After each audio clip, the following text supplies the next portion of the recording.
With the help of a free pool table, we transformed this space into this. And of course, no billiard room is complete without a pool table light fixture.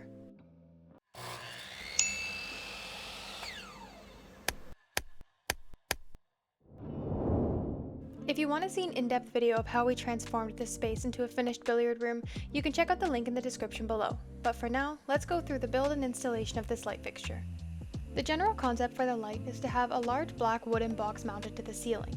From there, 3 pendant lights will hang down. We want the insides of the pendant lights to be gold and the outsides of the lights to be black.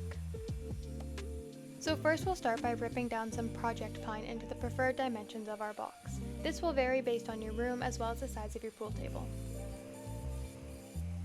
Once the boards are ripped down to the proper width, we'll go through and cut them down to get the proper length. For us, the length of our box will be 150 centimeters or approximately 59.5 inches. The orientation of this box is actually upside down right now just for assembly. The top surface you see here will actually end up being the bottom surface where the lights will hang through. When drilling close to the edge of your material, it's important to go through and drill pilot holes first, that way you don't split your wood. This drill bit also countersinks the screws, that way when we go over and finish it with paint, the screws will be invisible. Now that the outer box is done and sitting in its proper orientation, we can move on to building a bracket so that way we can attach it to our concrete ceilings. This piece of wood here fits in just shy of the width of our box, and we'll attach 4 support pieces, that way we have something to drill into when mounting this on the ceiling. This top piece of wood here with the 4 support pieces is actually upside down and needs to be flipped and mounted to the ceiling that way, meaning the smooth side will be mounted against the ceiling and the 4 pieces will hang down to screw into through the sides of our box. We'll literally slip this. We'll also pre-drill 2 holes, one on either side, to serve as our guide for where our concrete plugs will go when mounting. Although we're using screws to assemble this box, it's really not necessary. We would use a staple gun, but I left it on the site. The combination of wood glue and nails would be plenty strong, but for us we'll be screwing everything together. So we'll go through and we'll attach all 4 support pieces.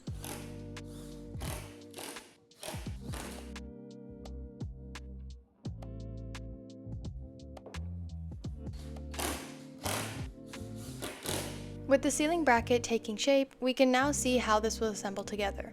The outer box will slide just over the inner box and this whole thing will be mounted upside down on the ceiling. Once the end pieces are cut to size, we can go through the same process that we did with the support bracket and glue on our end pieces, then drill our pilot holes and screw it all together. And of course, we'll put end caps on both sides. Now that we've got the outer box and the inner bracket assembled, we can put it together and then drill our pilot holes for where we'll attach this on the ceiling. This will make installation much easier because sometimes it's tricky to get the drill right up close to the ceiling.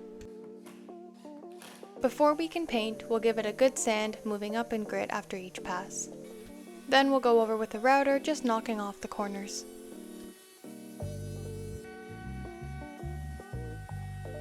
Since this box will be painted black and it's much easier to put pencil markings on light colored wood, we'll go through and we'll mark all of the center points for where our holes will be drilled for the wires of the lights to come through. At the same time, we'll go through and we'll trace out the brackets for the lights, that way we know the placement for the screws.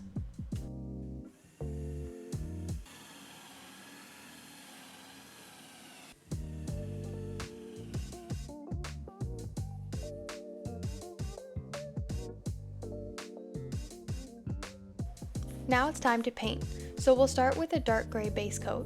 Once that's completely dry, we'll then go over with 2 coats of black and finish it off with a clear coat.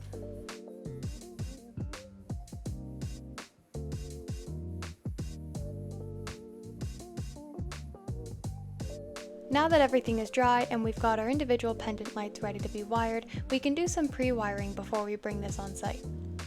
First, we'll feed the wires through the holes that we drilled earlier on, and then we'll attach them with the brackets that came with the light.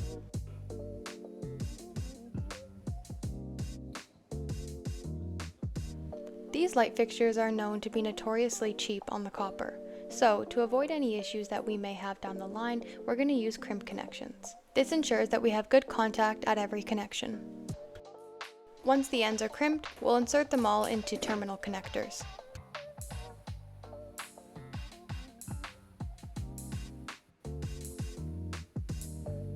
Now we can bring the light fixture on site and start installing it. We used a plumb line to mark the center of the table on the piece of ply that's resting on its surface.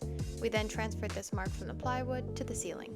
It's important to note that when we built this pool table, we ensured that the frame of it was completely and perfectly squared to the adjacent wall. That way, when we were to measure from the wall to the center of the pool table on the ceiling, we knew that our measurements would be accurate. To secure the internal box of the light fixture, we lined it up with the center mark of the pool table that was on the ceiling. This internal box has 3 pre-drilled holes, which is where the concrete anchors will go. We marked those holes, drilled the holes in the ceiling, and then placed the plugs. We put the screws back through the pre-drilled holes, that way it would make it easier to line up when placing on the ceiling.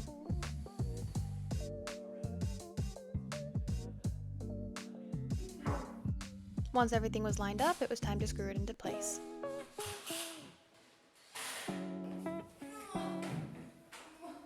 With the internal box secured to the ceiling, it's finally time to take out that old light fixture and rewire our new one.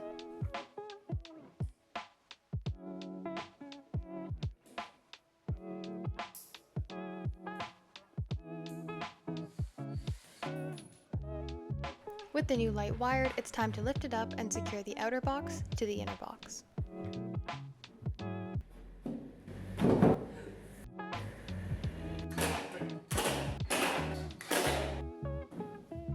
With the light wired and hung, now we just need to adjust the height of each light.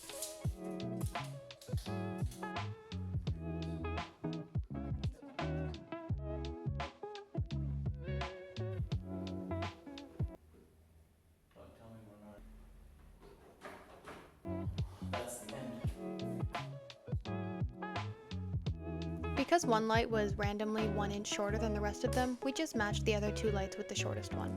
And to clean up the look on the ceiling, we added a piece of conduit to cover those wires.